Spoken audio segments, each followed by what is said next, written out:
ഇന്ന് പുറത്ത് പോയി ഭക്ഷണം കഴിച്ച കൂട്ടത്തിൽ നല്ല അടിപൊളി ഒരു മട്ടൻ സൂപ്പ് അങ്ങോട്ട് കാച്ചി കേട്ടോ. അതിൻ്റെ കൂട്ടത്തിലുണ്ടായിരുന്ന ഈ ഒരു കാല് ഞാൻ പാഴ്സലെടുക്കാൻ മറന്നിട്ടില്ല. അത് നമ്മുടെ നുണച്ചിപ്പാറിന് അങ്ങോട്ട് കൊടുത്തു കേട്ടോ. നുണച്ചിപ്പാറുവിന് മാത്രമല്ല, കൂട്ടത്തിലൊരു ബീഫും ഉണ്ടായിരുന്നു. അതിൻ്റെ കാല് ഈ ഒരു നുണച്ചിക്കും കൂടിയാണ് കൊടുത്തിട്ടുണ്ടായിരുന്നത് കേട്ടോ.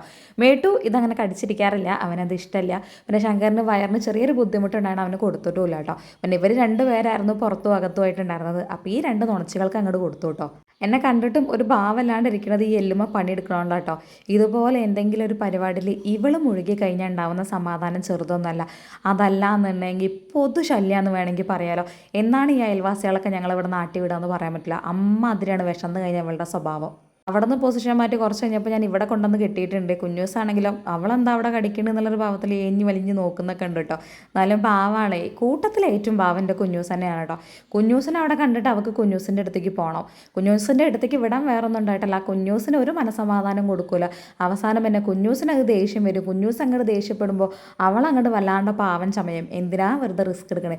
അതുകൊണ്ട് ഈ രീതിയിൽ അങ്ങോട്ട് അഡ്ജസ്റ്റ് ചെയ്ത് അങ്ങോട്ട് വെച്ചു കേട്ടോ. അവസാനം അടുത്ത് പോയതും പെട്ടല്ലോ ഭഗവാനെ എന്നുള്ളൊരു ഭാവത്തിൽ തിരിച്ചങ്ങോട്ട് വന്നിട്ടോ നമ്മുടെ പെണ്ണ്. പിന്നെ അത് കഴിഞ്ഞപ്പോൾ ശങ്കരി ബാക്കി വെച്ച ബീഫിൻ്റെ എല്ലും കഷ്ണം ഉണ്ടായിരുന്നു. അത് നേരെ ഞാൻ എൻ്റെ കുഞ്ഞൂസിനും അങ്ങോട്ട് കൊടുത്തു കേട്ടോ. പിന്നെ നേരെ കഴിഞ്ഞ് അവളുടെ അടുത്ത് വന്നിരുന്നപ്പോൾ എന്തിനാണ് എല്ലും കഷ്ണം കൊടുത്തത് എന്നുള്ളൊരു ഭാവത്തിൽ ചോദ്യം ചെയ്യലൊക്കെ ഉണ്ടെന്നുണ്ടെങ്കിലും പിന്നെ ഈ ഒരു കയറുമ്പോൾ കുറച്ച് നേരം അങ്ങോട്ട് തൂങ്ങാനിരുന്നു കേട്ടോ. ഇതിനിടയിൽ കുഞ്ഞൂസിനോട് കൂട്ടുപോകാൻ പറഞ്ഞ ആൾ കൂട്ടിലൊക്കെ പോയിട്ടുണ്ടായിരുന്നു കേട്ടോ. ഇപ്പുറത്തേക്ക് ഞാൻ വന്ന് നോക്കിയപ്പോൾ വേഗം എൻ്റെ അടുത്തേക്ക് വന്ന് വീണ്ടും നോക്കുന്നുണ്ടായിരുന്നു കേട്ടോ. ഞാൻ കൂട്ടിക്ക് പോകണം ഉണ്ണിമോളെ എന്നുള്ളൊരു ഭാവത്തിലൊരു നൃത്തമൊക്കെ ആയിരുന്നു കേട്ടോ. പക്ഷേ പാവൻ്റെ കുട്ടി കൂട്ട് പോയി കിടക്കിട്ടോ എന്ന് പറഞ്ഞപ്പോൾ നല്ല കുട്ടിയായിട്ട് ആൾ കൂട്ടിക്ക് പോവുകയും ചെയ്തു കേട്ടോ. ഇവള് കൂട്ടത്തിൽ ഉള്ളതിൽ വെച്ചിട്ട് ഏറ്റവും നല്ല അനുസരണശീലം ഉള്ളത് എൻ്റെ ഈ പെണ്ണ് തന്നെയാണ് കേട്ടോ. മറ്റവരും അധികം വൈകാതൊക്കെ ആകും, കാരണം അവരൊക്കെ വന്നതിന് ശേഷമാണ് ഇവൾ ഇത്രയും നല്ലൊരു അനുസരണമുള്ള കുട്ടിയായിട്ടുള്ളത് എന്നുള്ളതാണ് വാസ്തവം. പിന്നെ ഇതിപ്പോൾ എന്താണെന്നല്ലേ സത്യം പറയാലോ, ഇതങ്ങോട്ട് കണ്ടപ്പോൾ ആദ്യം ചെറിയൊരു ബേജാറൊക്കെ എന്ത് പറ്റി കുട്ടിക്ക് എന്നുള്ള രീതിയിൽ ഭയങ്കര ടെൻഷനായി പോയിട്ടോ. സംഭവത്തിൽ ആൾക്ക് ഉറക്കം വന്നതാട്ടോ. എന്തപ്പോൾ ഇത് ഇങ്ങനെയെന്ന് വിചാരിച്ചു കേട്ടോ. ഈ സത്യം പറഞ്ഞാൽ കുറച്ച് കഴിഞ്ഞപ്പോൾ പിന്നെ എനിക്ക് ചിരിയാട്ടോ വന്നത്.